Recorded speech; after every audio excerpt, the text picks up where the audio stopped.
There is a caffeine plant growing in American backyards that most people still mistake for landscaping. It fueled ancient ceremonies, left chemical fingerprints in Cahokia cups, and may have been one of North America's first energy drinks. But in 1789, it was given a name that sounded like a warning label: Ilex vomitoria. The strange part? Modern sources don't show the plant itself contains a proven vomit-causing compound. So why did America's native tea vanish while we kept buying coffee, energy drinks, and imported teas? Stay with me, because this plant wasn't forgotten because it failed. It was forgotten because its story was rewritten. Section 1.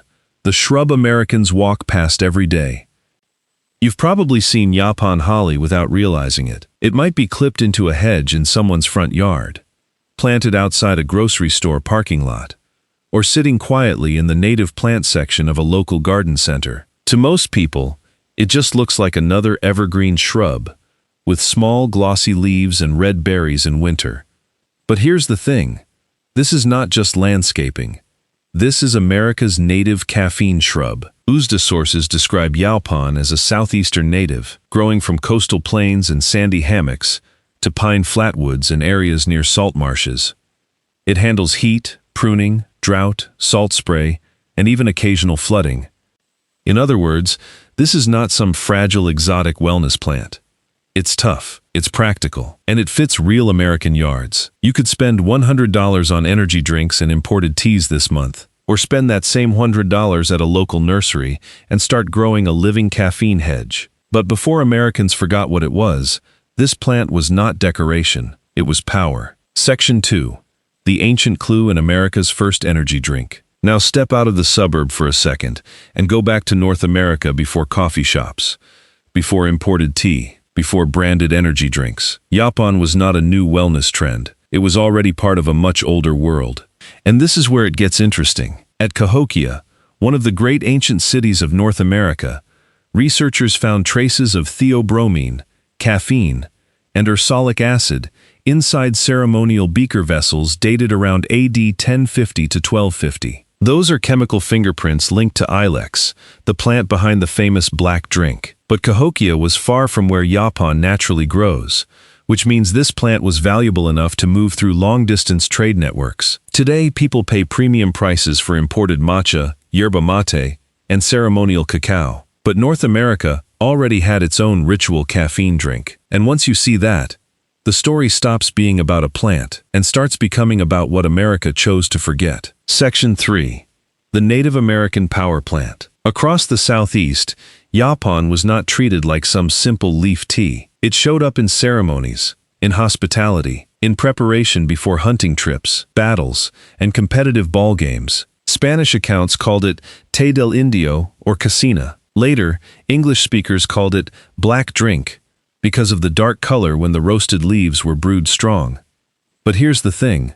Calling it primitive tea completely misses the point. This was a functional drink. It helped people gather, focus, prepare, cleanse, negotiate, and mark important moments. USDA records also describe Yaupon as something offered socially, almost like a sign of friendship. So before America had coffee culture, the Southeast already had caffeine culture. And unlike many traditional plants that are hard to access today, Yaupon is still alive in American landscapes. But cultural power alone doesn't explain why people kept drinking it. The chemistry does. Section 4. Why the energy feels different. And if you drink coffee every day, this is where Yaupon starts to feel personal. A lot of Americans know the cycle. Caffeine, first thing in the morning, jitters by 10, stomach feels off, then the afternoon crash hits, and suddenly another coffee or energy drink sounds necessary. But Yaupon is not just caffeine in a leaf. It comes in a different plant matrix. Economic botany describes it as a caffeine-containing shrub used by native peoples and later colonists as a stimulating drink. UF/FS notes that one Yaupon cultivar showed antioxidant potential comparable to blueberries, with caffeine around green tea levels. And here's the surprising part. Yaupon has no tannins, so it doesn't turn harsh and bitter if you steep it too long. You can drink it hot, iced, with mint, lemon, or honey. A lot of people spend $5 to $7 every morning just trying to feel awake. But this plant was giving steady caffeine long before it had a brand, a subscription plan, or a wellness label. So if it was local, useful, smooth, and already part of American history, why didn't it become America's tea? Section 5. The imported tea problem. To understand why Yaupon faded, you have to remember how political tea once was in America. Tea was not just a drink. It was taxes, trade, empire, and status. The Boston Tea Party was not about flavor. It was about control. And here's the thing. Yaupon raised an uncomfortable question. Why import caffeine across an ocean when a native caffeine plant was already growing here? During the Revolution, local substitutes like Liberty Tea mattered because they represented independence, not just convenience. Yaupon did not need British ships. It did not need overseas plantations. It did not even need sugar to hide harsh bitterness the way some strong teas did. It could grow regionally, close to home. And honestly, it is the same question today. Why are we shipping caffeine across oceans while a native caffeine plant can grow as a hedge in the American South? But the plant itself wasn't the easiest thing to attack. Its reputation was. Section 6. The name that damaged everything. Then came the name Ilex vomitoria. And honestly, you can feel the damage in the word itself. Would you drink something called vomit holly? Would a store put that on a premium tea shelf? Q records the name as published in 1789, and for more than 200 years, that one word followed the plant everywhere. But here's the surprising part. Modern sources separate the name from normal tea use. UF/IFAS explains that vomitoria was tied to purification ceremonies where people drank large amounts in ritual settings. USDA notes that modern chemical analysis has not found emetic or toxic compounds in Yaupon itself. The plant didn't change. The chemistry didn't change. The name changed, and that was enough to make polite society hesitate. And once that reputation stuck, something even more damaging happened. The drink became socially embarrassing. Section 7. How a powerful plant became poor man's coffee. After the Revolution, and later through the Civil War, Yaupon still had moments of survival. When imported goods became harder to get, people turned back to what grew nearby. But after the crisis passed, the old stigma returned. Yaupon became linked with the rural South, indigenous knowledge, enslaved people, and lower-class survival. And here's the thing. It did not disappear because it stopped working. It disappeared because people were taught to see it as poor, old-fashioned, and embarrassing. Scholar Christine Folch has written about how race, class, and indigeneity shaped the way Yaupon was remembered, or not remembered at all. One generation survives on a plant. The next becomes embarrassed by it. Then decades later, restaurants rediscover it and sell it back as heritage. For most of the 20th century, America didn't lose the plant. It lost the ability to recognize it. Section 8. The shrubbery century. By the 20th century, America had moved on. Lawns got cleaner, suburbs spread, coffee became the morning ritual, and soda became the taste of modern life. Yaupon was still there, but its role had changed. It was no longer seen as a drink. It was shrubbery. Economic botany notes that even as people stopped drinking Yaupon, the plant remained widely used in ornamental horticulture. NC State Extension describes it as a flexible landscape plant. Hedge, screen, foundation shrub, topiary, specimen, even container plant. And that is the strange part. People were still paying for it, just not as tea. They bought dwarf Yaupon, weeping Yaupon, clipped Yaupon hedges, and never realized they were planting a forgotten caffeine crop. The plant survived by hiding in plain sight. And then, quietly, the comeback began. Section 9. The comeback.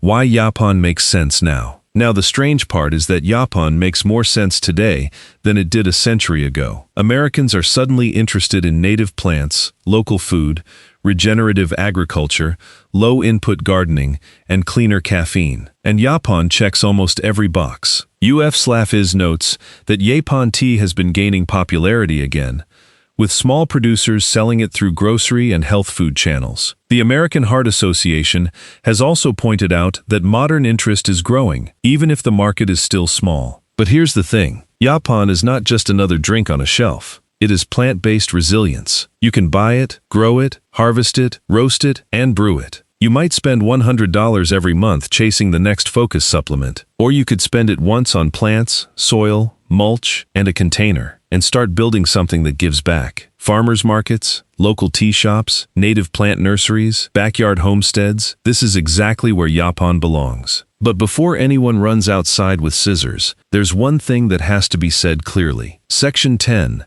How to use it without turning this into bad internet advice. Now, this is the part that matters. This is not permission to walk up to a random holly bush, grab leaves and make tea. That is bad internet advice. UF/IFAS is very clear. Yaupon tea should come from correctly identified Ilex vomitoria, because not every holly with red berries is something you should consume. Once the plant is properly identified, the basic process is simple. Harvest the leaves, rinse them, remove stems, berries, and debris, then dry or roast the leaves before steeping them. And if you are harvesting from your own plant, don't strip it bare. UF/AFAS suggests taking no more than about 1/3 of the canopy. From there, Yaupon can become a dried leaf tea, a roasted tea, an iced southern-style drink, or a blend with mint, lemon, or honey. So yes, it is usable. Yes, it is growable. But it deserves respect, not reckless harvesting. And that's what makes the ending of this story feel so strange, because this plant was never really gone. So when you put the whole story together, Yaupon stops looking like a forgotten shrub